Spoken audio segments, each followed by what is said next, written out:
Welcome to Magic Mondays. I'm Tana Grover with the Tribe of Giants Network. Be sure to like and subscribe to Wake Up with Giants TV on YouTube, A Tribe of Giants on Facebook, and Wake Up with Giants TV on Facebook. I'm here today with a special guest, Stacy Bernal. I'm so excited to introduce her. Welcome, Stacy. Stacy is a TEDx. Hi, thank you so much for being here. I'm going to go ahead and read your bio real quick. So Stacy is a TEDx speaker, author, and diversity and inclusion trainer at See Stacy Speak LLC. She graduated Summa Cum Laude, I hope I pronounced that right, from Weber State University with a BA in communication and earned a certificate diversity and inclusion from Cornell University. She is the founder of Awesome Autistic Ogden and the Bernal Badassery Foundation. It's a 501c3 nonprofit. Stacy is passionate about empowering individuals and organizations to live their biggest and most badass lives. She has been featured on HuffPost, Thrive Global, Visit Utah, Scary Mommy, and Autism Parenting Magazine. In 2019, she published her first book, The Things We Don't Talk About, which we're going to dive right into. This book is awesome. I can't wait to talk about it. It's a memoir of hardships, healing, and hope. Stacy lives happily with her family and fur babies near the mountains, where she enjoys all the amazing outdoor recreation Ogden, Utah has to offer, like mountain biking, trail running, and triathlons. She loves to travel and looks forward to many great adventures all over the world. Stacy, thank you. Thank you so much for being here today. I am so honored to have you as a guest on this show. So if you just want to dive right in and tell some of the viewers all the things you have going on right now. Yeah, thank you so much for having me today, and happy Monday and happy Martin Luther King Jr. Day and all of the wonderful things. Yeah, so I mean, man, that's a big bio. You hear all that stuff, and so I stay busy. I like to keep active. I'm very busy with my family. I'm busy in the community, and I don't know if we'll talk about this later at all, but I am also going to be running for my local school board this year. So I'm going to be adding that to my very fun, busy adventures. You do all the things, girl. You're such a badass and such an inspiration in my life and in so many lives. So we just appreciate you showing up and being you. You're incredible. Thank you. Yeah. So I'm going to dive right in if you don't mind. So this book, I will post the link. It's The Things We Don't Talk About by Stacy. And you are such a great writer. I mean, you have talent beyond which I even think you know about. You're incredible on so many levels. So I'm going to dive right in. It says, in my lifetime, I played the victim role in some of my stories: childhood sexual abuse, teenage birth mom, 3-time divorced single mom, autism mom, and sometimes I have assumed the role of the villain. I have lied, cheated, and stolen. I have driven home from bars on nights when I definitely shouldn't have. I have lashed out, sometimes bold-faced, sometimes passively aggressively at people that I loved.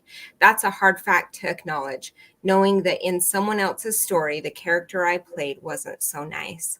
And then it goes on to say, I have been reborn from the ashes, and I like to think become a better, nicer badass in the process. I love that. Love that. Your writing gives me chills.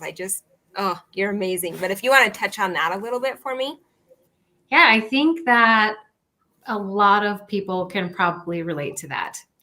And I think back to probably some of the darker times in my life. And if someone saw me on my worst day, if someone saw me that day and interacted with me, and that was the only experience they ever had with me, and that's how I stuck in their memory, I just think, I'm not that person anymore. And I hate that idea that someone that I've hurt along the way, or that maybe we had a falling out, that will be forever how I am in perpetuity in their minds, where now I have grown and changed and evolved so much. And I'm proud of the person I am. I love who I am, but I did do some hurtful things along the way in my past. And I was ashamed of that. And I think a lot of it, my book goes into a lot about shame and how that impacts us. And I hate that some of those things happen, but also I believe that everything kind of happened the way it was supposed to and the way it was meant to. And I wouldn't be where I am today. I wouldn't be the person I am today had it not been for all of those other experiences as well. So I think there are so many of us who can say, you know, I'm not a perfect person, because none of us are. And we can grow and do better. And we don't have to be defined by who we were on our worst day. Yes, I love that. And how well you speak such truth of who you are and who you were, and have accepted all of it in the whole realm of things. Like it's a beautiful, beautiful book, and so powerful and empowering to so many people. Just, we're all human. We all make mistakes. You know, that's the Yeah.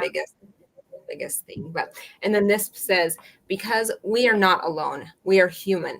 We make mistakes. We do dumb shit. It doesn't mean we are bad people beyond redemption. There is always hope. We just have to bring what has been kept in the darkness to light, and know that there are those who will love us despite and because of our flaws. Part of my purpose, as I've recently discovered, is to speak my truth, share my stories, and leave my mark on the world. Somehow my stories are meant to help others in their own journeys. It gives me chills when I read your words. I mean, that is so powerful, so powerful. So if you'll just touch on that. Yeah. For a long, long time, because of things that had happened to me and things that I had done in my past, I was very filled with shame. And shame, once you start learning kind of the neuroscience behind shame and the way your brain functions through shame, in hindsight, I can see exactly how it kept me very small and very quiet, and not living into my full potential, carrying shame. You know, I don't want to show up in a space and people find out who I am and what I've done and all the bad things about me. I didn't want people to know that. So I didn't openly share experiences in my past. I didn't share that. I didn't carry myself authentically because I was so ashamed. And so I could never really feel like I was being my true self, because people who knew me, like, yeah, we can be friends and you can know me as, oh, she's funny, or she's this, or she's that, she's loud. People could know me that way, but I didn't want people to know the shameful parts of me. So I could truly never connect with people. And I remember in 2017, I had this opportunity to speak at an event. And I was like, you know what? I'm going to totally get out of my comfort zone, and I'm going to share my story about placing a baby for adoption. And I was terrified. I was like, why would I do that? Like, these are people that I work with. I'm trying to get business from these people. And I'm going to come into this presentation and share this very vulnerable part of myself. But doing that, I mean, ultimately that story, when I shared it and that opportunity that I took to be vulnerable, it connected me to so many people in a way that I hadn't expected. And it really, I mean, it was from that event that someone told me, like, you should write a book because people could really resonate with you and connect to your story. And I was like, no, that's dumb. Like, who would ever care about my story? And this guy said to me, you never know who you're going to help by writing a book. Yeah. And it was this amazing metamorphosis, because it's like, oh my God, I could take the same story that kept me quiet for all of my life. Now was this thing that I'm like, okay, if I share this story and it can help someone else in their lives, because they can look to me and say, if she can do it, I can do it too. Right. I'm finding that courage. Oh, I love that. I love that so much. And it's so powerful. And you hit on a very powerful subject too. One of the books, The Tribe of Giants, their book is like how you live. You can live as a small, or you can live as a giant and live into your giant potential life. So it has such a powerful message. So I know that message is going to hit home to a lot of the giants that are a part of this network. So I'm super excited. I'm so excited for this message. Yeah. So thank you so much for sharing that. This kind of talks about triggers and I love this. This is so powerful. It says, I address some heavy topics here, hopefully in an enlightening and entertaining way. But like life, some of the stories are hard. I hope that if I share something you don't like, that you will give me some grace. If I trigger you, which I've been told I've done before, that I've done, I hope you take the time to reflect and figure out what work you might need to do. As a licensed marriage family therapist, Vienna Ferron said, avoiding your triggers isn't healing. Healing happens when you're triggered and you're able to move through the pain, the pattern, and the story and walk your way to a different ending. That is such a powerful, powerful paragraph. If you'll just touch on that a little bit for me. So in addition to my adoption story, I also was a victim of childhood sexual abuse. And I talk about that a lot in the book. And I realized as I was sharing stories and as I was starting to get vocal that I was getting feedback from people. Like I remember at one event, I spoke at this women's event, and afterwards the organizer reached out to me and she said, you know, I had 3 women that came to me and they said that they were triggered by your presentation. And there was immediately, I felt guilty about that. I felt bad that I was triggering someone. But then I said, you know what though? If these women are leaving this event and my story triggered something in them, then that's, to me, that's good, because that opens up an opportunity for them to explore their story and their journey and their heartbreak and what's in it in them that brought up those feelings of being triggered. And another reason I believe so firmly in, we connect by sharing stories. We help other people when we can do that. We lift people up. So we're talking about living small and living giant. Like when we become giants, we help other people become giants. Yes. So I spoke at an event in 2018. It was for the Weber Morgan Children's Justice Center. So it's for an organization that serves children who have been abused. So I spoke at that event in 2018. I shared my own story of, you know, going through abuse and my healing process. Well, fast forward to last year, 2021. So 3 years later, I'm at that same event, this big fundraiser for the Weber Morgan Children's Justice Center. And I'm just there as a guest. I'm there with my friends. I'm there with my husband. And the speaker for 2021 is a man. And I know as a woman how hard it is to be an abuse survivor and to talk about it. And I know for men, it's even worse. It's even harder for them to disclose. Right. So this man is up there and he's sharing his own story. And everyone in the audience, we're just captivated, just listening to him. And he starts to say, in 2018, I came to this event, and he said, the woman speaking that night, her name was Stacy Bernal. And he said my name, and I was yeah, I couldn't believe it. And he said she shared her story. And he said, when I heard her story, something in me was triggered. And he was driving home from that event that night with his wife, and he turned to her and he said, I have to tell you something. And that was how he got the courage to share his own story about surviving sexual abuse. And I thought, I had no idea. I had no idea in 2018 when I shared my story that night, the impact it would have on anyone in the room, but certainly this one man in particular.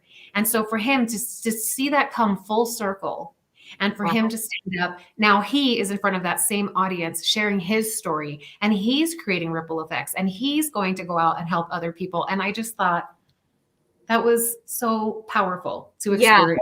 Yeah, that is so powerful. And it's amazing. It's so incredible how triggers, most people think is a trigger is such a bad thing, but really triggers is where we grow. Like that's the growth process, you know, like I just had an experience here recently, and it's amazing how when you can find those triggers and help yourself grow through them. So, and then this, I want to talk a little bit about failure. This is a quote by Oprah Winfrey, who I love so much. She says, think like a queen. A queen is not afraid to fail.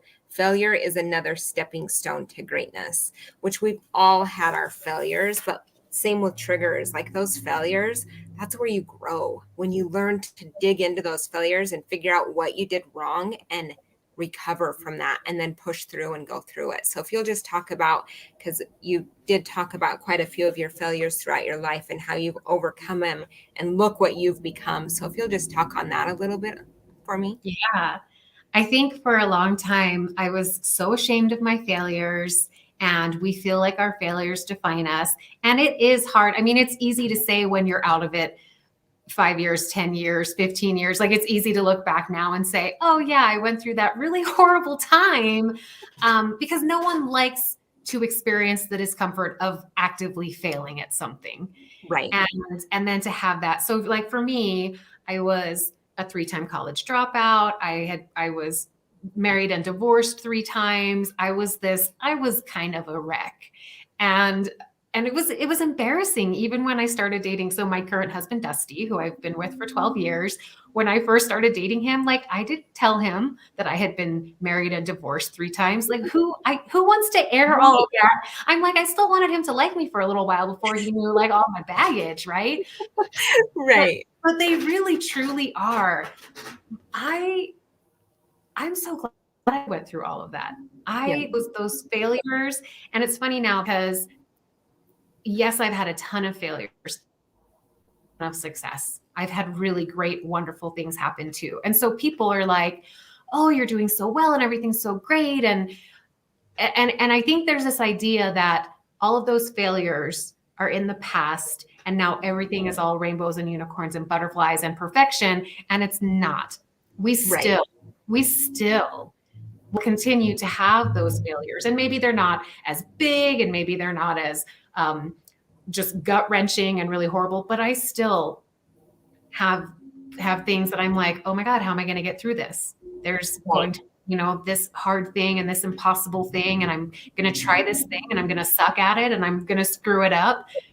But, you work through it and hopefully you get some life lessons along the way and then truly, truly embrace it because we all, we put our best selves forward. And that's what people see is all of the wins and the good things, and be really authentic and honest about the hard times too, so that people can see like, it's okay to fail. And really the biggest failure is not trying, not putting yourself out there, not doing that thing that you're afraid to do because you're just going to like put it on a shelf and keep it there because you're too damn scared to just get in it. That's a bigger failure than doing it and failing. So yeah, I totally agree. Yeah, it hits home so much because like the show, like I'm terrified to do these lives. They make me nervous as heck. So it's so hard to put yourself forward, but you have to fail it forward. If you're ever going to make it in life, you have to fail yourself forward. I've failed so much in my past and continue to fail daily. If you're not failing, you're not growing. Yeah. So when you just change your thought pattern, yeah, I'm failing at certain things, but look at what I'm coming on the other side of it, so that's just so powerful. And then this one talks about taking ownership of your life. I just want to read this. It's this book. I want to read every page. It was hard. It was so hard. I just want you to know it was so hard to go through and dissect like my very favorite spots. But so if you haven't got this book, just a reminder, you need to go out and get it because it's incredible and you will love it. I promise you that. You did such a great job. It says, in the darkest hours of my rock bottom, there was one lifeline. One thought that gave me a glimmer of hope about the possibilities for my future. I was a marathon runner. I could do hard shit, impossible shit.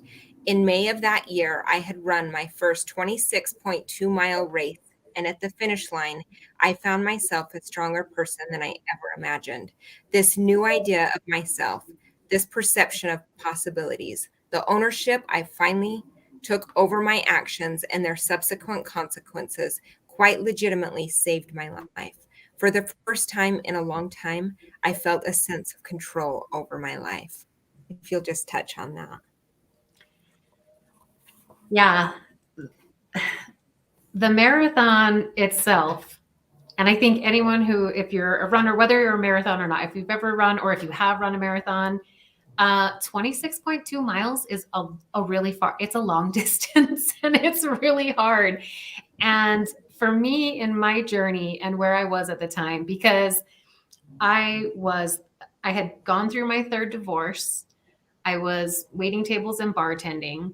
It was when my son had gotten diagnosed with autism. I had lost custody of my older daughter. I was drinking and smoking, and I was not your typical marathoner. I was not a pinnacle of health.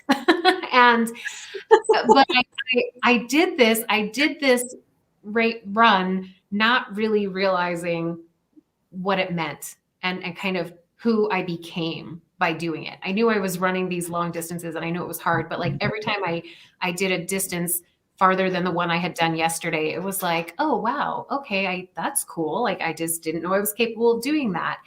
And really my rock bottom was a night where I drank a lot and I took some pills and I didn't care what happened to me. That was my rock bottom. And the idea that I could have left my autistic child without a parent, like I was ready to check out. And that's when I knew like I needed to turn my life around, that this couldn't be my life.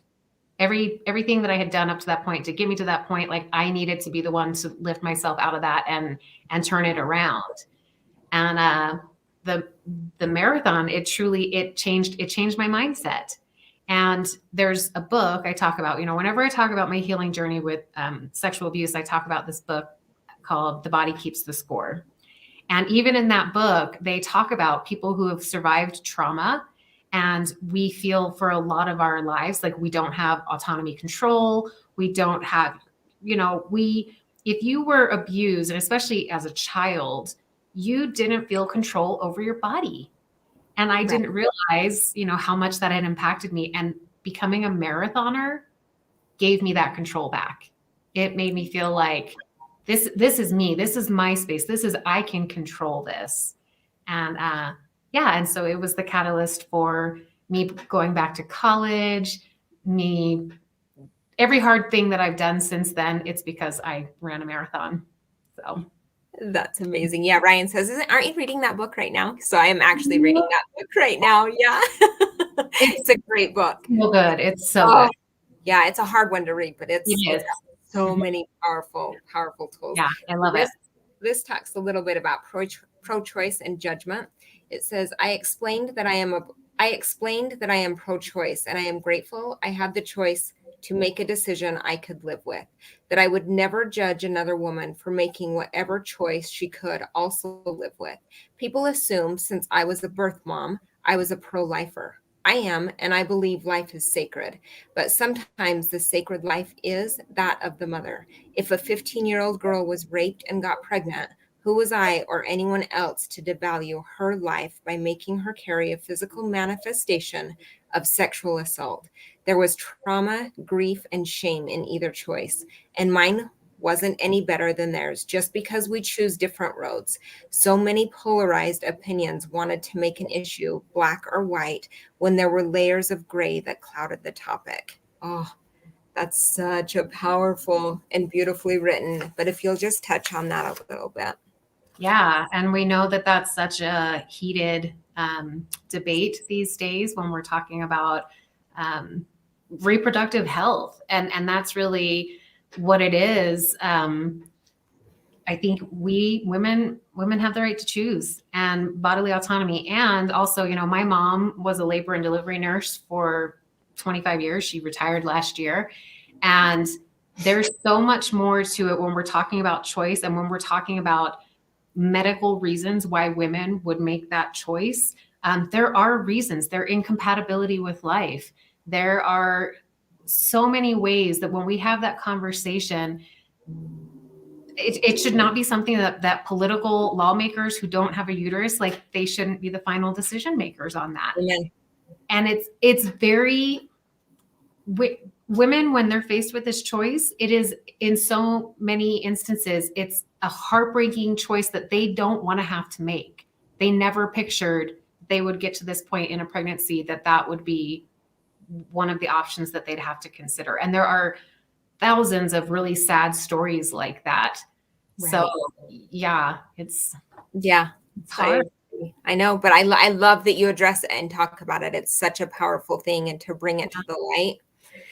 And this one's about the show Parenthood. This is cute. It's on autism and also your nonprofit that I want you to talk a little bit about. So it says, my only beef with parenthood was when Max's parents received the news of his diagnosis. In the episode, they were devastated, as if the doctor had said Max has leukemia or Max has an inoperable brain tumor, like a death sentence. That was a level of their reaction to finding out that their odd child had autism. And I know everyone handles things differently, and I don't want to discredit how upsetting it can be to get that kind of news about your child, but autism isn't the end of the world. I love that. Oh, like chills, just chills through my whole body. Even reading it again, I'm like, so if you'll just touch on that, bring awareness to that, I think is so powerful. Yeah. So my son, we always knew that he was different. And we even knew this when he was still really young and just not he was kind of delayed with his speech. He didn't talk until actually he was almost 5 before he even spoke. And when we got the official diagnosis, for me, it was relief. It was, okay, we know that we're going to have some struggles. We're going to have some differences that other people don't have. And now we got to figure it out. Now we have to learn about that. As we've worked through the school system and navigating life with beautiful. And I love his mind. I love the way he thinks. I love the way he sees the world. I love that he can share that with me, because there are a lot of autistic people who are nonverbal. And so we are very lucky that he is, he speaks really well and he's super smart. But it is sad when people they either hear about autism or families who have their own diagnoses. And I hear stories like this all the time, that they are really sad about it.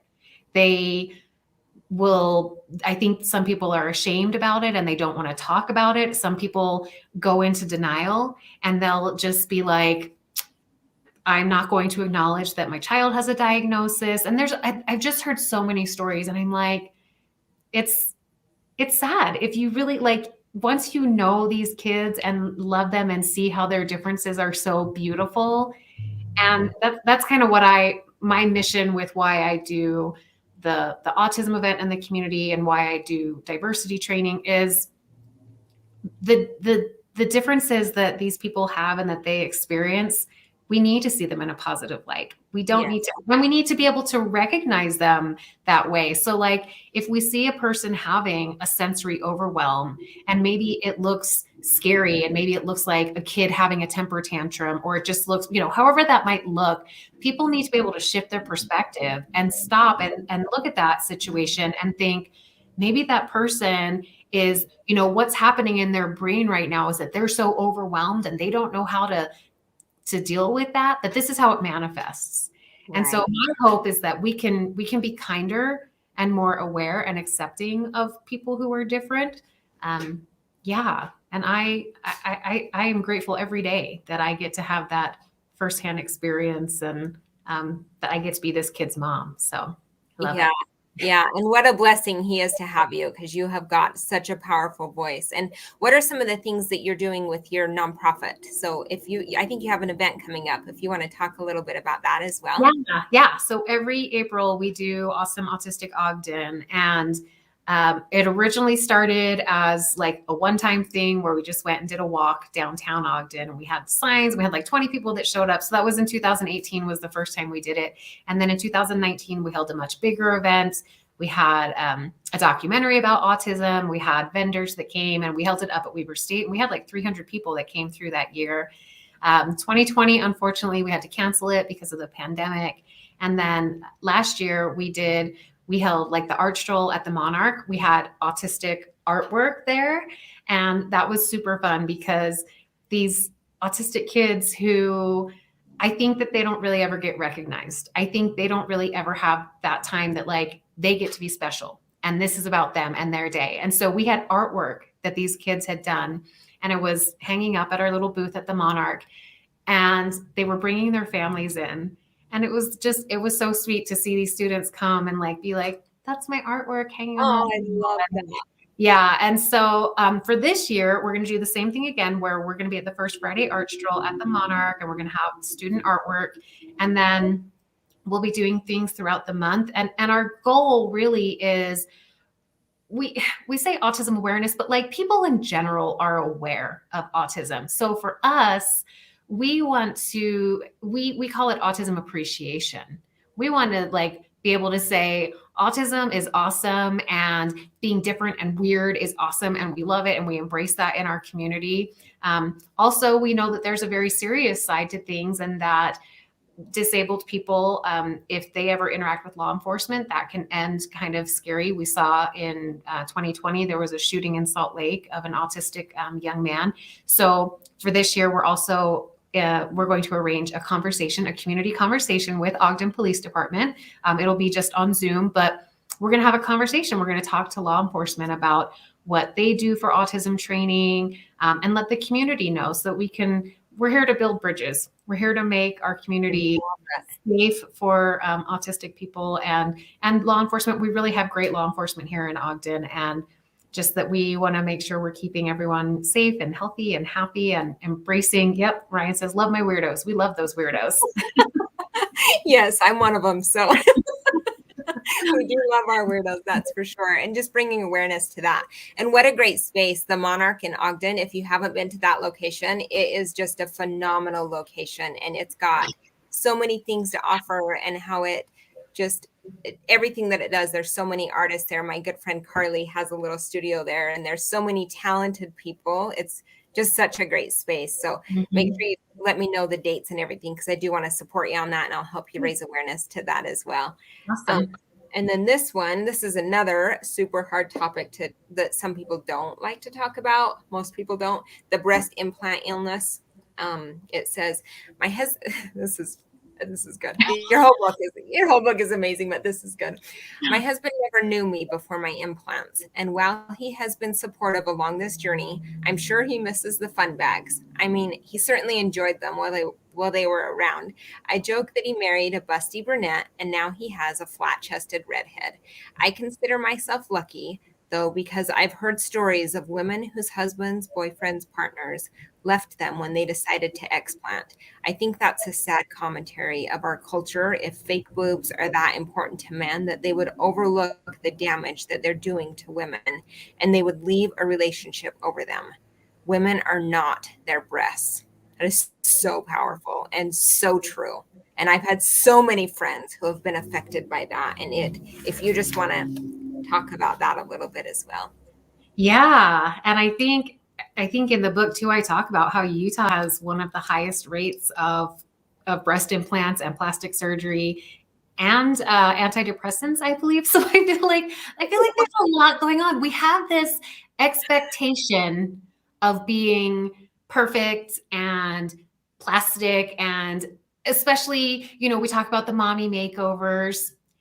Anyway, I know that I certainly was not happy with I call them my floppy flapjacks. And so I got my implants in 2009, and they tell you when you get your implants that they have like a 10-year lifespan, and that in 10 years, you'll need to replace them. And so that's kind of, you go into it knowing that, but also I know for me, I was like, I don't care. Like, I'm tired of having these saggy boobs. I want to fix the problem. And I was going through my divorce, and I'm like, I want to be hot and sexy. And this is the way to do it. This will be the thing.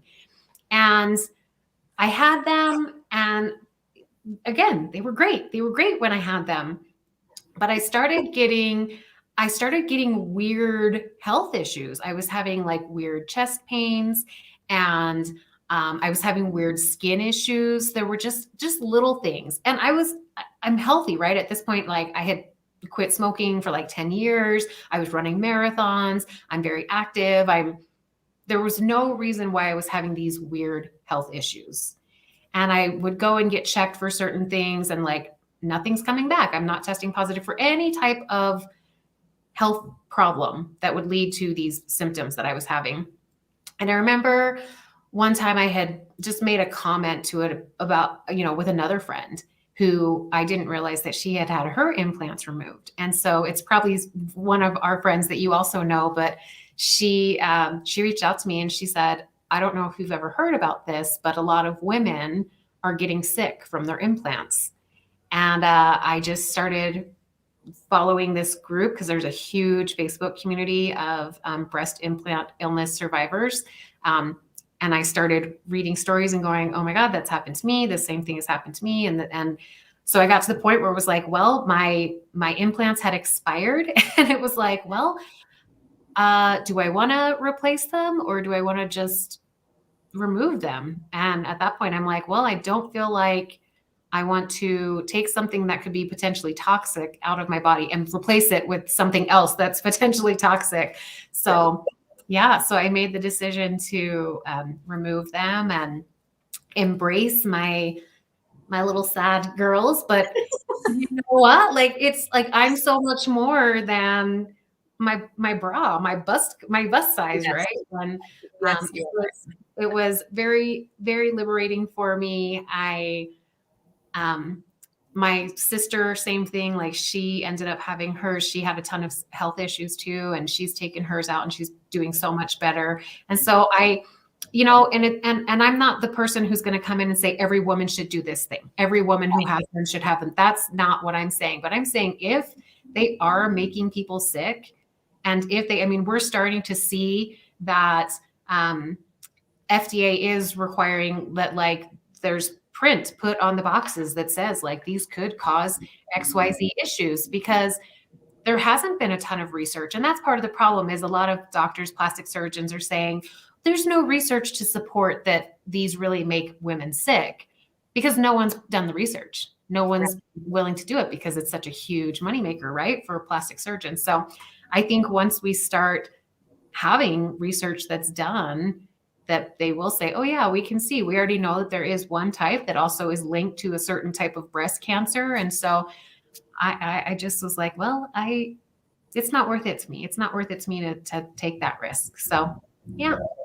Yes. Yeah, I totally agree. I think it's such a powerful thing, and to each their own. It's not for everybody, but it's definitely worth doing your research. Yep. And then this one is just about your story and speaking your truth. This is another great paragraph. It says, I likened my story of being called the knocked up hoe and how that rattled around in my head and my heart for years, until one day I re-examined it and found the pearl that I called badass birth mother. I challenged audience members to think of the bad, hurtful parts of their past and see if they could reevaluate them to see them as a positive and beautiful. I shared this message over and over in every presentation on my social media to anyone who would listen. Create your pearls, I would say. Own your story. Be brave. It became one of my signature talking points and a core value in my coaching business. But I had to get really honest with myself about how true to this message I was really living. Will you just talk about living your truth and speaking out loud? That is such a powerful, powerful statement. Yeah. So kind of back to how shame keeps us quiet. Shame keeps us small. And that's what shame wants shame wants us to be quiet. I talk about this in my TED Talk too, about how we rethink the things that have happened to us, the things that we have that have a negative stigma to them. And that was, for me, the biggest one was the experience of being 17 years old and knocked up, right? Like walking into a bathroom stall and someone wrote, Stacy's a knocked up hoe. And I was like, oh, ouch. Yeah. Because who wants to say that about themselves? And it wore on me for years and years and years. Like, I'm a bad person. I did this thing. I'm disgusting. I should be ashamed of myself. And then when I was able to like look at it, it was more than 20 years later before I really was like, okay, what if I step back and re-examine this? And what if I take that idea of being a bad person, a knocked up hoe, whatever that is, and I flip it and I can see the beauty that it is, that at 17 years old, I made this really hard, selfless, loving decision to place a child for adoption with another family. I found the family. I chose this family. I loved them like as if I was choosing them to adopt me. Like I loved this couple that I chose for my son, for them to, raise him and love him and that was going to be his family. I did that for him. Did that make me a bad person? Did that make me something, should I be ashamed of that? And I was like, no, like I am this beautiful, badass birth mother. And what else can I look back at my life and think, at the time it defined me in a bad way. And I thought it was something I should be ashamed of, but really I can take it out now. And I can see that it's worn down into this beautiful, priceless, this pearl that's beautiful, but that it didn't start out that way. And I feel like I could make a necklace with all of the pearls that I've had through my life.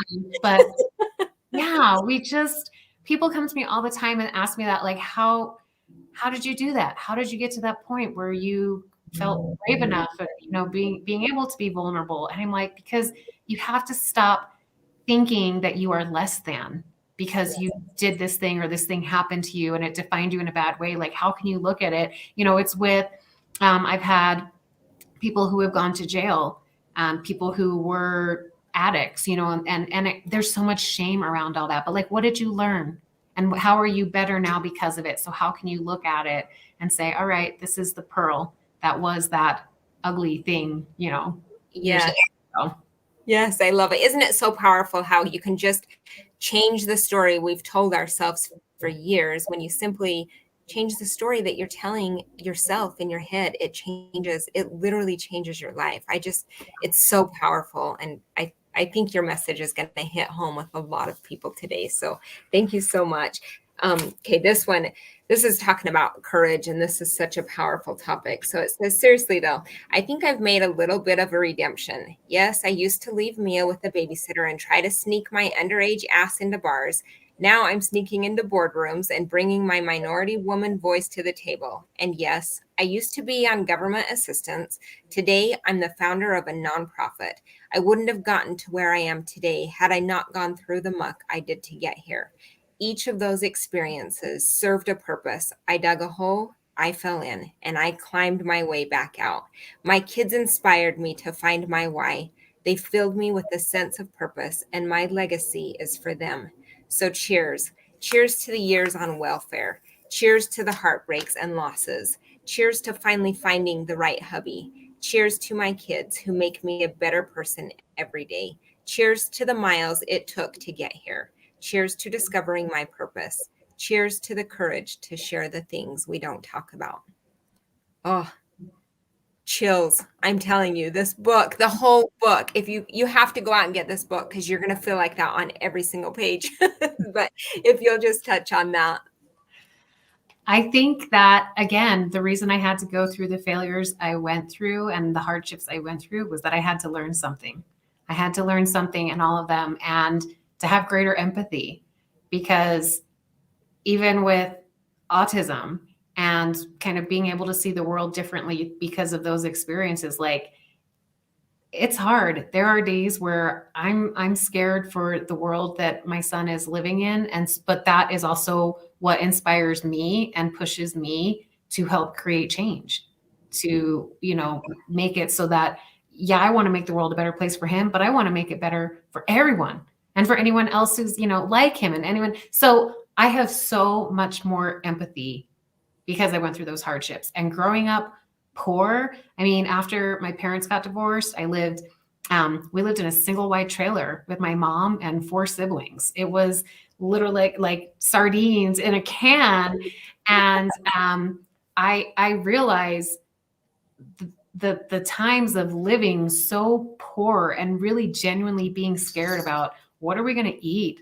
Where are we getting groceries? And we went through that with my mom after my parents' divorce, and then myself when I went through my third divorce. And I was embarrassed that, getting through school at Weber State, I didn't have the money to pay for it. I had to take out loans and I had to get grants and scholarships and everything else. But I pushed myself to do that. I knew that, it's a means to an end. The fact that I had to be on food stamps, it was just like, Stacy, do what you got to do now so that later you can get to a point where you can pay it forward. And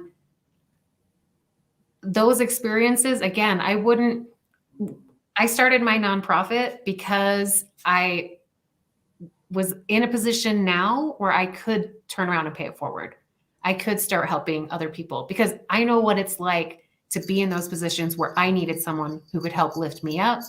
And I'm like, well, man, I'm to a point now where we can, my family, we can do that. We can help. We talk about privilege and we talk about ways that you lift others and how do you use your power for good. So I'm like, I know what it's like. I remember what it was like not knowing how I'm paying my electric bill. And so if I can help someone else who's on their own journey, then yeah, I'm going to do that. So yes. And thank you. You are doing an incredible job. You're so amazing. Thank you for showing up for you. This one says, how much hurt could we cure with kindness? How much hate could we extinguish with empathy?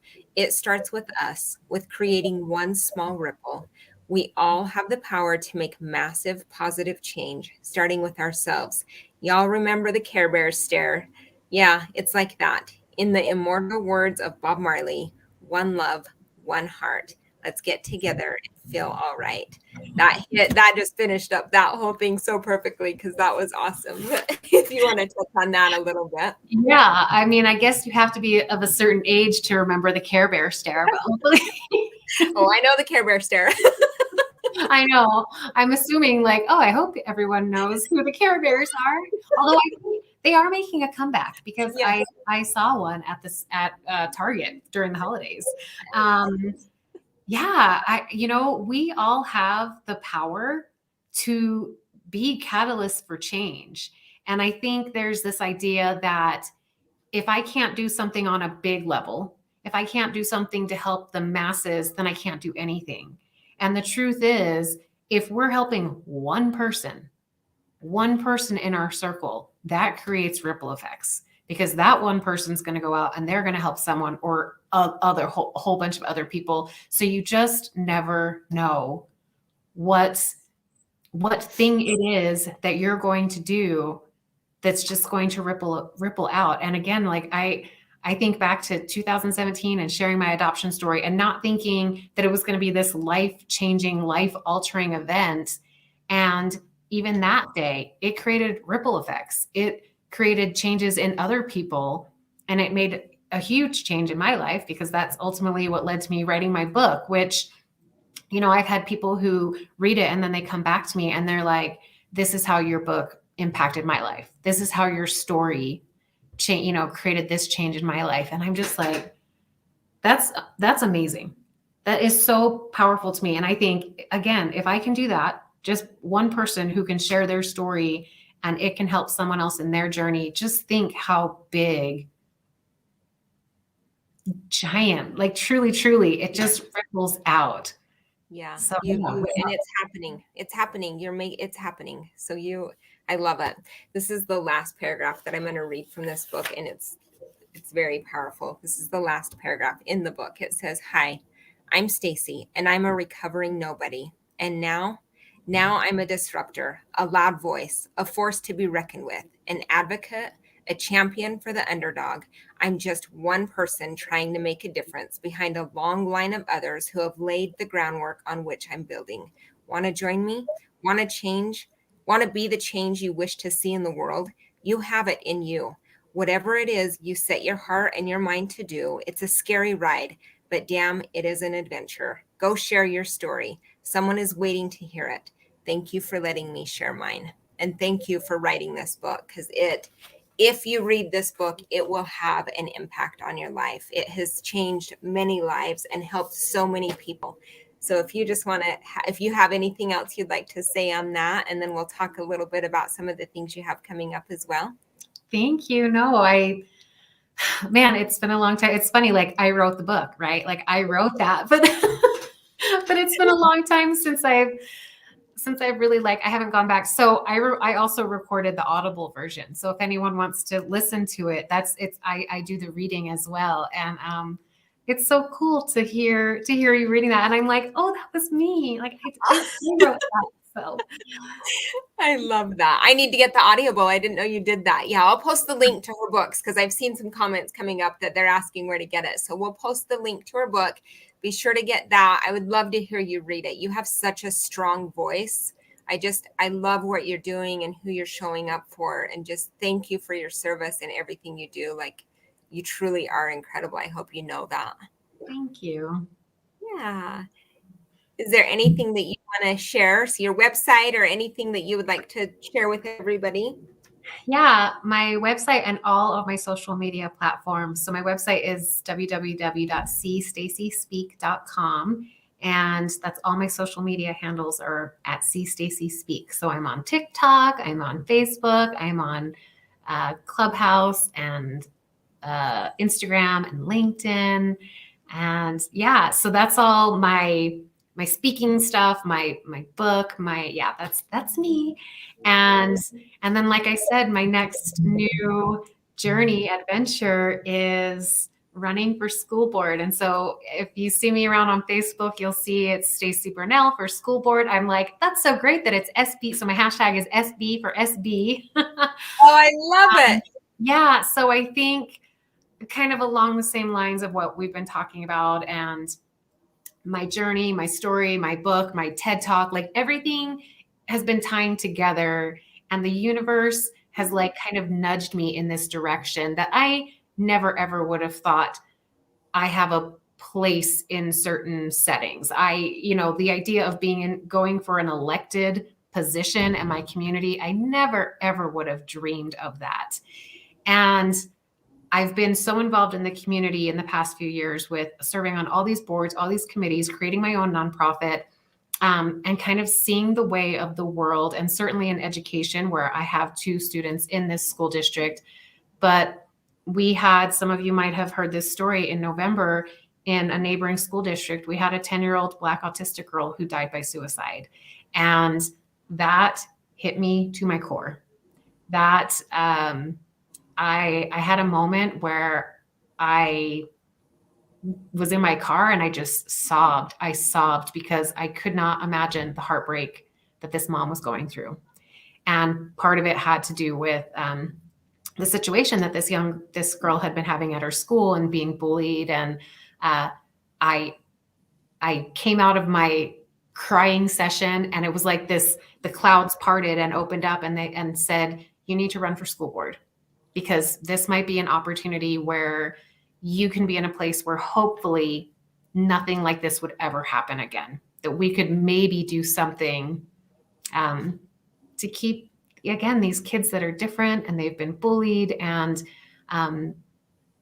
I want to make the world a better place. And if this is a small way that I can do that, then that's what I'm going to be doing. So stay tuned and watch. I'm manifesting it, because I'm a huge believer in vision boards and making things happen. And so like this year on New Year's Eve, we're talking about our goals for, what's 2022 going to look like. And I said, this time next year, I'm going to be the school board member. Like, I'm going to be elected to school board. So that's what's happening. So I'll take any support that anyone wants to give me for that. Yes, we will support you all the way. We got you. Yes. And then I just want to finish up with one last question. So if you could make one rule that everybody had to follow, what would that rule be? Oh my gosh. Girl, I needed one rule that everyone had to follow. Kindness, pure, unadulterated kindness. And it's hard with kind of everything that's been happening in the last couple years, and we're in this global pandemic where we're seeing lines drawn where we never ever imagined that lines would be drawn, and it's been really heartbreaking to see. So I think that if we really truly could, everything could just boil down to kindness. Even when we're disagreeing, we can disagree, we can be different, we can come from different places and have different opinions, but come there. When I do my trainings, I talk about how we lead from fear and love. These are our two core emotions, and everything we do comes from fear or love. And, anger is fear, hate is fear, love is everything else. So kindness, generosity, and that's my hope for anyone who I ever come in contact with is hopefully I leave you with kindness and know that I come from a place of love. Yes, I love that about you. You speak directly to my soul. I have so much love and admiration for you. And I would follow that rule 100%. Thank you again for being here. I'm so honored to have you, and I will support you on everything. So I'll be sure to post all the links and everything, but I just again want to thank you so much, and I hope you make it a magic Monday. Have a great day, everyone.